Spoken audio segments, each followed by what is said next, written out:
What's going on, everyone? My name's James from Better Music, and today we've got the pleasure of checking out the new range of electronic drum kit by Yamaha called the DTX6 range. Let's check it out. So this new range replaces the old series 502s, and boy is it a step up. Oi! So what is new and exciting about this range? I'm going to start with my favorite thing about it, which is this sound module. So this is called the DTX-PRO sound module, and it replaces the old 502 series sound module. This is a completely different beast. The sound quality of this is much higher than the old series sound modules, and I love it. Yamaha have actually recorded new sounds specifically for this. There's no old samples used, it's all new, and a lot of them are recorded in real-world studios founded by Peter Gabriel in England. One of my favorite studios, full stop. Very excited. I love the sound of this. Let's have a look.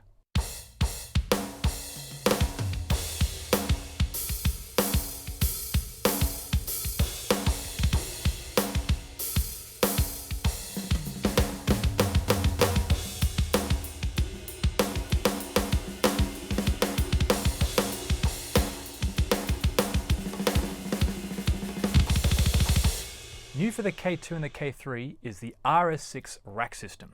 This is a much more sturdy rack system than the previous one because they've actually got feet now. So it's not going to shake or at all like that. And it also allows you to spread it out a bit more so you have a more realistic playing experience and you can get the pads where you want them.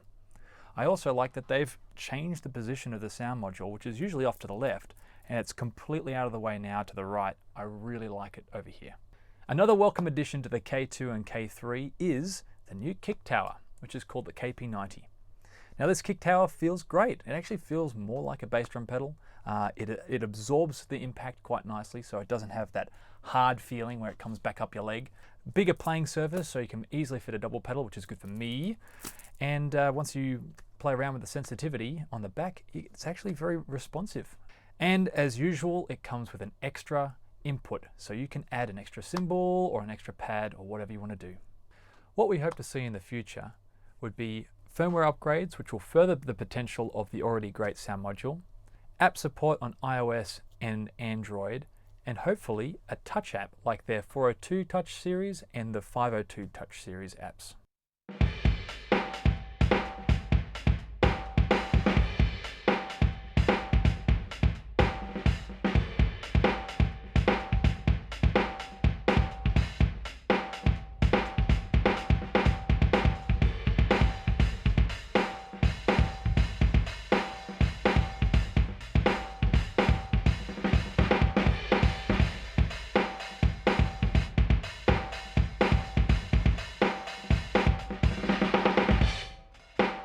Let's dive a little deeper into the DTX-PRO module.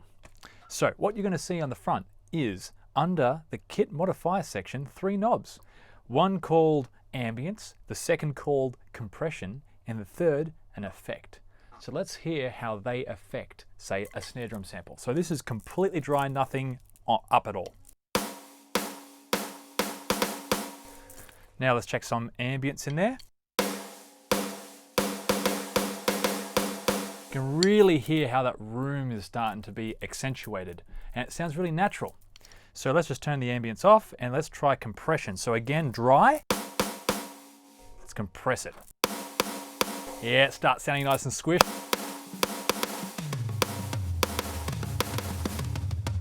And take it off. Much more dynamic when it's off. And the third knob being an effect knob. So let's just check out what effect is preloaded on the steel ring kit. All right, so this is dry, and let's chuck on the effect. Okay, so we've got a pretty long delay trail on it. So let's try and do something Queen-like with it.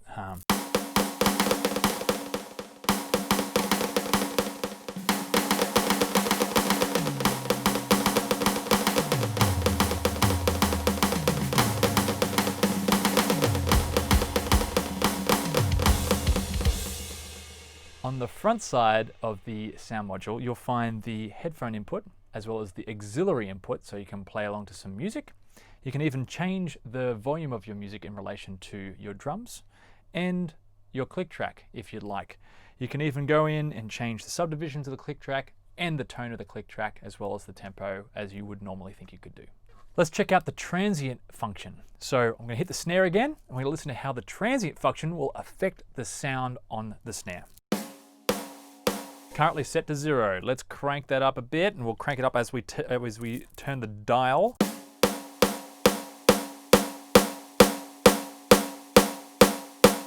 Now let's go down.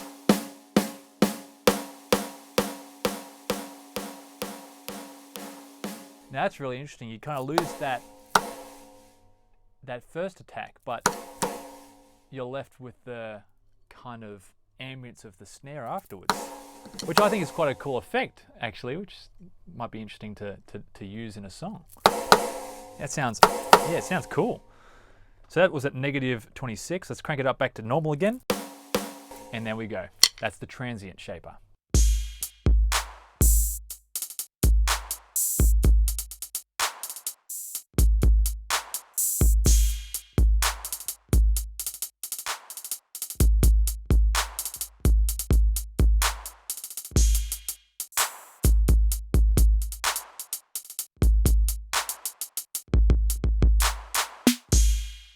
A brief overview of the muffling feature.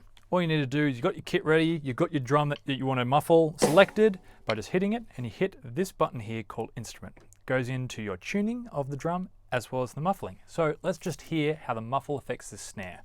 So we've got, let's crank it up. That's really dry. Let's put it back to normal again. You can really hear the difference there.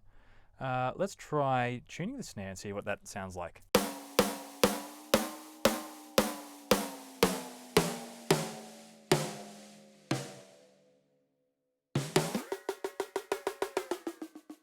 Kind of sounds like you're tuning it when you do it.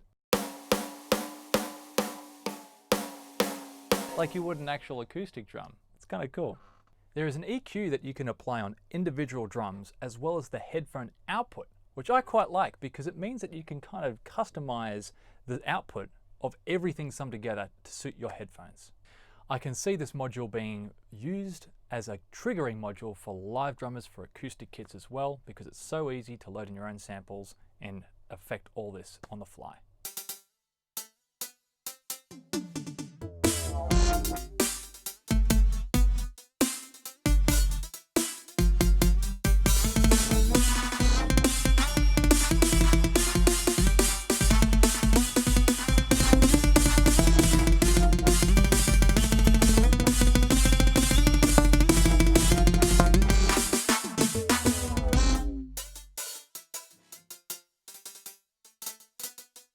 Compatibility with a Rec and Share app that is free to download by Yamaha means that you can also hook your phone up, do some recordings. All the audio from this kit will go directly to the phone. You can import 1,000 samples into this sound module, but it does depend if they're mono samples or stereo samples.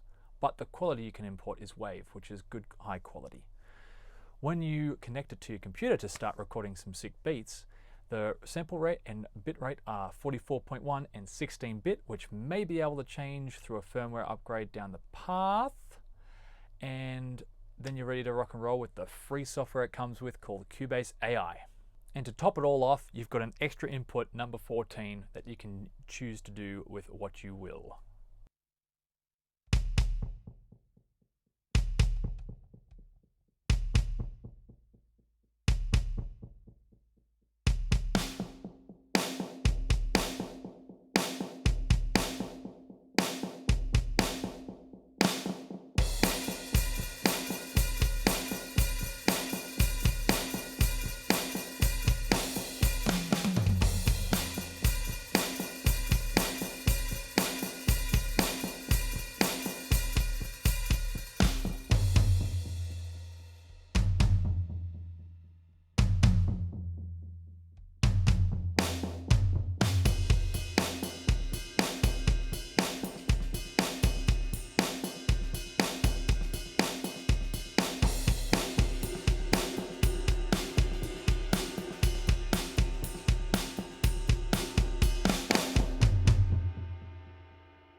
So this range is replacing the much loved 502 range.